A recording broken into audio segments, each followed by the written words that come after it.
Hello दोस्तों, तो लेकर हाजिर हैं आपका पसंदीदा सीरियल। तो जानते हैं आज के सीरियल में क्या होता है। लेकिन उससे पहले आप एक काम कीजिए, हमें सब्सक्राइब कर लीजिए। तो आप स्टार्टिंग में देख रहे हो कि अनुपमा पहुंच जाती है राघव के पास और राघव को पूछती है कि आपने केस वापस क्यों लिया। आपने हमारी फैमिली की भलाई के लिए ही आपने केस वापस लिया है ना। तो राघव कहता है, आप ही कहती थी ना, मैंने 20 साल तो पहले ही जेल में काटे हैं, मगर जो बाकी की जिंदगी है मैं खुशी खुशी कोई काम कर कर जीऊँ। तो आपके ही कहने पर मैंने ये केस वापस ले लिया है। तो अनुपमा उसके आगे हाथ जोड़ती है और कहती है कि मैं आपका कैसे शुक्रिया अदा करूं, मैं आपका एहसान कभी नहीं चुका सकती। तो आप देखते हो कोठारी हाउस में आर्यन के दोस्त आए हुए हैं। वो नशा करते हैं और कहते हैं कि आज तो बहुत मज़ा आया। और आर्यन को भी कहते हैं कि तुम भी ये नशा करो। और आर्यन कहता है कि मैं अब ये सभी काम नहीं करता हूँ, तो मैंने ये सब कुछ छोड़ दिया है। तो वो कहते हैं कि अरे नहीं नहीं, करके देखो तो कितना सुरूर आएगा तुम्हें। तो वो आर्यन नहीं मानता, तो कहता है कि मुझे तो फैमिली बहुत प्यार करने वाली मिली है, तो मैं अब नशा कर ही नहीं सकता। वो माही के बारे में सोचता है उसी दिन जिस दिन मॉल में मिले थे। तो लड़के कहते हैं कि तुम्हें लगता है कि प्यार हो गया है। और आर्यन कहता है कि हाँ। और आर्यन को वो कहते हैं कि हमें भी बताओ भाभी कौन है, क्या है उनका नाम। तो अपनी फैमिली के बारे में आर्यन सोचता है कि मुझे मेरी फैमिली इतनी अच्छी मिली है कि मुझे बहुत ही वो प्यार करते हैं। तो वो उसे कहते हैं कि बस आज एक दिन कर लो, फिर कभी मत करना। तो वो नशा कर लेता है आर्यन और कहता है कि मुझे फैमिली बहुत अच्छी मिली है। तो आप शाह हाउस में देखते हो कि तोशु अपनी वाइफ किंजल को लेकर आ जाता है और वो बहुत परेशान होती है। वो कल की बीती हुई बातें याद करती है जब उसे पुलिस पकड़ कर ले जाती है और वो बहुत ही टॉर्चर होती है। और वहाँ पर परी भागी भागी आती है और सबको बुलाती है कि मम्मी देखो आ गई, बा बापूजी सब लोग अनुपमा को बुलाते हैं कि बा आ गई। और किंजल बहुत सी घबराई होती है और अनुपमा उसे गले से लगाती है और कहती है कि अच्छा हुआ तू बेटा आ गई, तो अब तू अपने दिमाग पर कोई बोझ मत ले। और किंजल कहती है कि मैं अब कैसे जीऊंगी, मुझे तो एक कलंक सा लग गया है, मैं मोहल्ले वालों के सामने अब जी नहीं पाऊंगी। तो ईशु कहती है कि मम्मी मामी जी मैं भी इसी सदमे से गुजरी हूँ, हम सब आपके साथ हैं, जैसे मेरी फैमिली मेरे साथ थी हम सब भी आपके साथ हैं। तो परी भी अपनी माँ को समझाती है, मगर वो किसी से भी नहीं संभलती और कहती है कि मैं अब जी नहीं पाऊंगी, मैं ऐसी गिल्ट में जी नहीं पाऊंगी। तो अनुपमा उसको गले लगाती है और कहती है कि तू चिंता मत कर, सब कुछ ठीक हो जाएगा। बापूजी और बा भी उसे समझाते हैं और अनुपमा कहती है कि तू चल थोड़ा आराम कर ले, सब कुछ ठीक हो जाएगा। तो उसे ले जाती है। नेक्स्ट सीन में हम देखते हैं कि गौतम बा के पास बैठा होता है और कहता है कि मैंने केस वापस ले लिया है, अब किंजल वापस अपने घर में आ जाएगी। तो बा कहती है कि उसे बोलो कि हमारा पूरा पैसा वापस कर दे। तो गौतम बताता है कि आपका पैसा ही आपके पास वापस आ जाएगा। तो बा कहती है कि ये क्या बोल रहे हो तुम। तो गौतम बताता है कि आपकी बहू और बेटे ने उनको पैसे दिए हैं, वही आपको वो वापस कर देंगे। तो बात सुनकर ये बहुत ही भड़क जाती है और कहती है कि तुम ये सच बात कह रहे हो। तो गौतम कहता है कि हाँ ये सच बात है। और वह भड़कती है और प्रेम और राही को जोर जोर से आवाज लगाती है और प्रेम और राही उनके पास आते हैं और पूछते हैं बा क्या हुआ। तो बा कहती है कि तुम अभी तक ससुराल वालों की नहीं बनी हो, अभी भी मैके वालों की ही हो। तो वो पूछती है कि तुमने उनको पैसे क्यों दिए। तो प्रेम कहता है वो पापा के पैसे नहीं थे, वो मेरे पैसे थे, हमने कमाए थे। तो बा कहती है कि तुम्हारे पैसे हो या तुम्हारे पापा के पैसे हो, बटे हुए नहीं है, वो सब हम एक साथ हैं। तो प्रेम कहता है कि माँ हमने अभी तक पैसे दिए नहीं हैं, मैं देने वाला था मगर अनुमा ने वो पैसे रखे नहीं हैं।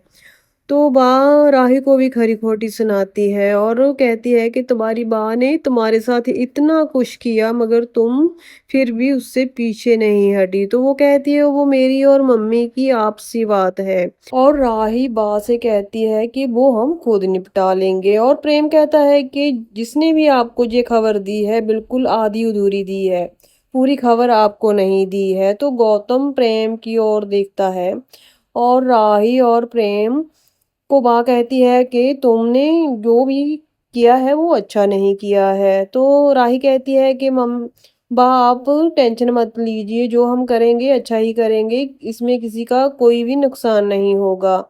तो प्रेम कहता है कि हमने अभी काम पर जाना है तो इसीलिए हम जा रहे हैं। तो बा आप फजूल की बातें सोचना मत बंद कीजिए। तो गौतम वहां पर देख रहा होता है, प्रेम और राही वहां से चले जाते हैं। तो गौतम बा को कहता है कि ये राही ससुराल वालों की नहीं बनी मगर प्रेम तो ससुराल वालों का ही है। वहां पर आप देख रहे हो कि आर्यन घर आता है और उसके सामने उसके पापा पराग जी खड़े होते हैं और कहते हैं कि इतनी देर से तू कहाँ से आया है, तूने देखा है रात के कितने बज रहे हैं। तो आर्यन कह रहा है कि पापा मैं अपने दोस्तों के साथ पार्टी में था। तो पराग जी कहते हैं कि तुम्हें नहीं पता कि हमारे घर में लेट नाइट पार्टियों पर कोई नहीं जाता। तो आर्यन कहता है कि सॉरी पापा। तो वहां पर कैथी जी आ जाते हैं। तो वो कहती है कि आर्यन की इसमें कोई गलती नहीं है, मैं ही नहीं उसे बता पाई कि हमारे लेट नाइट बाहर नहीं जाते, तो अब मैं उसे समझा दूंगी।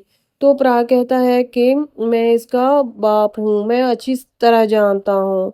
तो आर्यन कुछ नहीं बोलता कि वहां से चला जाता है। और प्राग कहते हैं कि तुम इसको अच्छे से समझा दो कि रात को बाहर जाना मना है इस घर में, मैं इसका पापा हूँ तो मुझे इसकी भी फिक्र होती है। तो कैथी जी कहते हैं कि आप चिंता मत कीजिए, मैं उसको सब कुछ समझा दूंगी, आप टेंशन मत लीजिए, वो धीरे धीरे सब कुछ समझ जाएगा।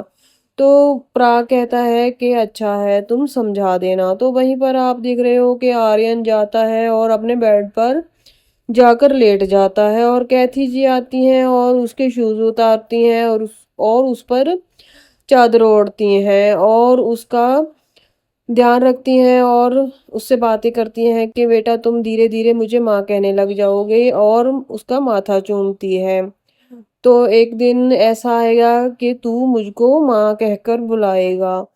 तो आप देख रहे हो कि आर्यन ये सब बातें सुन रहा होता है और देख रहा होता है और कैथी जी वहां से चली जाती हैं। तो आप आगे देख रहे हो कि बा फोन पर बात कर रही होती है, किसी का फोन आता है और कहते हैं कि आपकी बहू ने चोरी की है। और बा कहती है नहीं नहीं, आपको किसने बोला कि हमारी बहू ने चोरी की है। तो बापूजी कहते हैं कि तू झूठ क्यों बोल रही है। तो बा कहती है कि क्या मैं अब उनको सच बताऊं कि हाँ हाँ मेरी बहू ने बहुत महान काम किया है, उसने चोरी की है।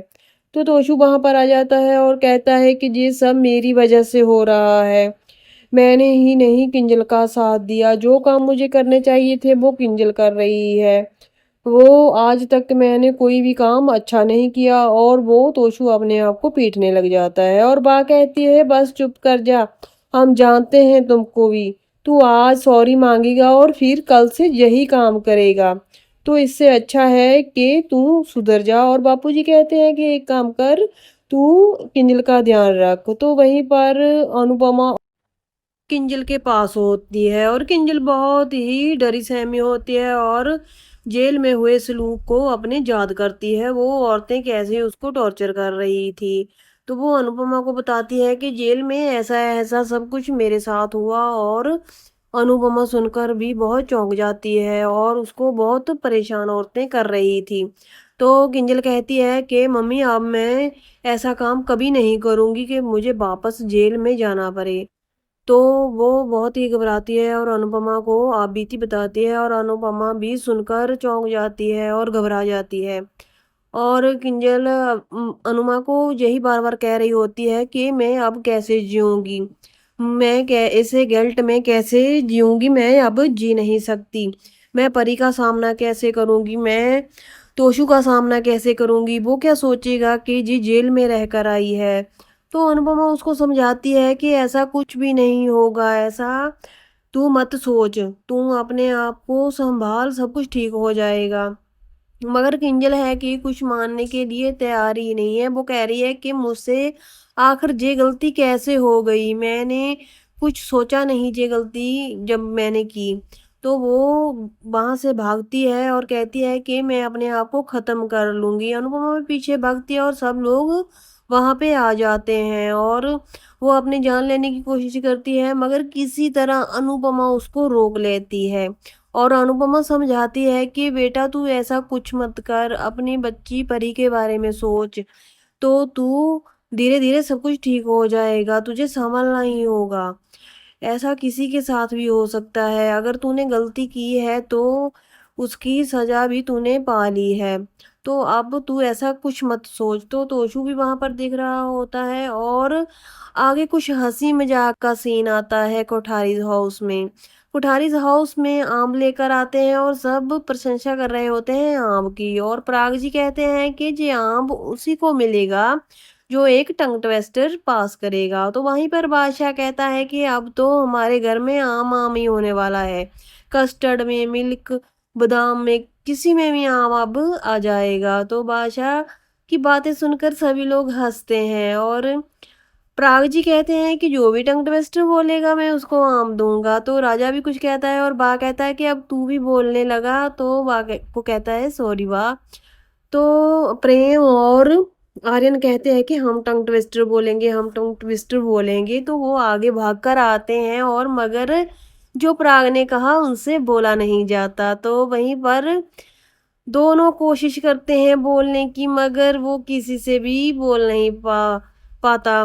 और वहीं पर राही आती है और कहती है कि टंग ट्विस्टर पूरा बोल जाती है और कहते हैं कि ये आम राही को मिलेगा, मगर राही कहती है कि ये आम आर्यन को मिलेगा। तो आर्यन ने भी बहुत मेहनत की है, मगर आर्यन हमसे छोटा है और यही खाएगा। मगर आर्यन कहता है कि मैं अकेला कैसे खा सकता हूँ, ये मेरी पूरी फैमिली खाएगी। वो कटकर सबको आम बांटता है और खाते हैं, वो सब लोग बहुत खुश होते हैं। तो आर्यन देखते हैं कि आर्यन भी बहुत खुश होता है। वहीं पर बा कहती है कि पराग और अनिल भी बचपन में कुछ ऐसा ही करते थे और बाजी पंखड़ी मार जाती थी। तो ये बात सुनकर सब हैरान हो जाते हैं। तो आप देख रहे हो कि शाह हाउस में किंजल तैयार होकर आती है और कहती है कि मैं ऑफिस जा रही हूँ, और अरे कितना लेट हो गई, आपने जगाया ही नहीं। तो सब लोग चौंक कर उसकी ओर देख रहे हैं कि इसको कुछ भी याद नहीं है कि कल क्या हुआ। बापूजी भी देखते हैं और किंजल लगातार कहती है कि आपको तो पता है मुझे कितना काम है अपनी कंपनी में, वहां पर मुझे जल्दी से जाना है। तो कहते हैं कि परी कहती है कि मम्मी आज आपने काम पर नहीं जाना है। तो वो जो कल हुआ वो सब कुछ सोच रही होती है और अपने मन को दुखी करती है और कहते हैं कि सब लोग तूने इतनी देर काम ही किया है, कितने साल हो गए तू काम पर जाती है, कभी भी एक दिन छुट्टी कर कर नहीं देखी। तू थोड़ा सा आराम कर, शायद इससे तुम्हें बढ़िया काम मिल जाए, तूने बहुत काम किया है। अनुपमा कहती है कि तू कोई बिजनेस भी कर सकती है। तो भाभी कहती है कि हाँ तूने बहुत काम किया है, थोड़ा तू आराम कर, कुछ ना कुछ करने की फिर सोच लेना। तो वहीं पर आप देख रहे हो कि पूरी फैमिली उसको समझा रही होती है किंजल को, फिर भी अपना वो मन दुखी करती है। अब धीरे धीरे वो सब कुछ ठीक होने वाला है। तो वहीं पर आप परी को भी देखते हैं और परी कहती है कि मम्मी आप स्ट्रेस मत लीजिए, आपको कोई भी कुछ नहीं कहेगा, धीरे धीरे सब कुछ ठीक हो जाएगा। और ईशु भी कहती है कि मामी जी हम भी आपके सब साथ हैं। अंश, परी, ईशु सभी किंजल को समझाते हैं और तोशु वहां पर देख रहा होता है और उसको गले लगाते हैं। तो वहीं पर अनुपमा सोच रही होती है कि अपनी बेटी राही के बारे में, उसने जो उसे कुछ कहा था कि मम्मी आप अपने बारे में ही सोच रहे हो। तो वहीं पर सीरियल का एंड हो जाता है और कल हम देखेंगे कि सीरियल में क्या होगा। तो कल तक के लिए अलविदा, कल मिलेंगे। Okay bye, thank you.